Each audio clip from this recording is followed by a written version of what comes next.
GST act പ്രകാരം ITC അഥവാ input tax credit എന്ന് പറയുന്നത് simply credit of input tax ആണ്. കേൾക്കുമ്പോൾ എളുപ്പമായിട്ട് തോന്നുമെങ്കിലും ഒരല്പം കോംപ്ലിക്കേറ്റഡ് ആണ് ഇൻപുട്ട് ടാക്സ് ക്രെഡിറ്റിന്റെ കാൽക്കുലേഷൻ. ഇൻപുട്ട് ടാക്സ് ക്രെഡിറ്റ് എന്താണെന്ന് അറിയണമെങ്കിൽ ആദ്യം ഇൻപുട്ട് ടാക്സ് എന്താണെന്ന് മനസ്സിലാക്കണം. നമ്മുടെ സ്വന്തം ബിസിനസ് ആവശ്യങ്ങൾക്ക് വേണ്ടി ഒരു പ്രോഡക്റ്റ് വാങ്ങിക്കുകയോ അല്ലെങ്കിൽ ഒരു സർവീസ് യൂസ് ചെയ്യുകയോ ചെയ്യുമ്പോൾ കോസ്റ്റിന്റെ കൂടെ നമ്മൾ അങ്ങോട്ട് പേ ചെയ്യുന്ന ടാക്സ് ആണ് ഇൻപുട്ട് ടാക്സ്. GSTയുടെ ഒരു പ്രധാന സവിശേഷതയാണ് ഇവിടെ കാസ്കേഡിംഗ് ഇഫക്ട് ഓഫ് ടാക്സ് ഇല്ലെന്നുള്ളത്. അതായത് നികുതിക്ക് മേൽ നികുതി ഇല്ലെന്നർത്ഥം. ഈ ഒരു സവിശേഷതയെ യാഥാർത്ഥ്യമാക്കുന്ന കോൺസെപ്റ്റ് ആണ് ITC. ഇനി ITC ക്ലെയിം ചെയ്യണമെങ്കിൽ നമ്മൾ എന്തൊക്കെ കണ്ടീഷൻസ് സാറ്റിസ്ഫൈ ചെയ്യണമെന്ന് നോക്കാം. നമ്പർ 1, നമ്മൾ വാങ്ങിയ പ്രൊഡക്റ്റ് അല്ലെങ്കിൽ സർവീസ് അത് സ്വന്തം ബിസിനസ് ആവശ്യത്തിന് ഉപയോഗിക്കാനായിരിക്കണം. നമ്പർ 2, വാങ്ങിയ ഗുഡ്സ് അല്ലെങ്കിൽ ഉപയോഗിച്ച സർവീസിന്റെ ടാക്സ് ഇൻവോയ്സ് അല്ലെങ്കിൽ ഡെബിറ്റ് നോട്ട് നമ്മുടെ കയ്യിൽ ഉണ്ടായിരിക്കണം.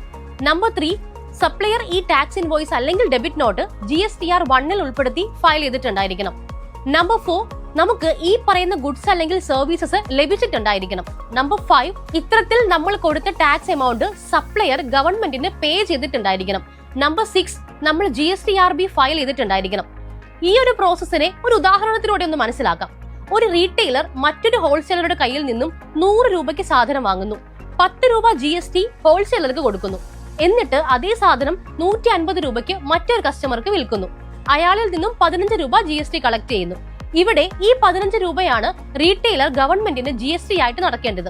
ഇവിടെ ഈ 15 രൂപയാണ് റീറ്റെയിലർ ഗവൺമെന്റിന് GST ആയിട്ട് പേ ചെയ്യേണ്ടത്. എന്നാൽ ഹോൾസെയിലറുടെ കയ്യിൽ നിന്നും സാധനം വാങ്ങിച്ചപ്പോൾ 10 രൂപ GST കൊടുത്തത് കൊണ്ട് റീറ്റെയിലർ ഇവിടെ ഗവൺമെന്റിന് അടയ്ക്കേണ്ട എഫക്റ്റീവ് GST എമൗണ്ട് എന്ന് പറയുന്നത് 15 - 10, അതായത് 5 രൂപയാണ്. ഇത്തരത്തിൽ കിട്ടുന്ന ഫെസിലിറ്റിനെയാണ് നമ്മൾ ഇൻപുട്ട് ടാക്സ് ക്രെഡിറ്റ് എന്ന് പറയുന്നത്. അപ്പോൾ കൂടുതൽ ഇൻഫോർമേറ്റീവ് ആയ വീഡിയോസിന് വേണ്ടിയിട്ട് എൻട്രി കൊമേഴ്സിന്റെ പേജ് ഒന്ന് സബ്സ്ക്രൈബ് ചെയ്തോളൂ.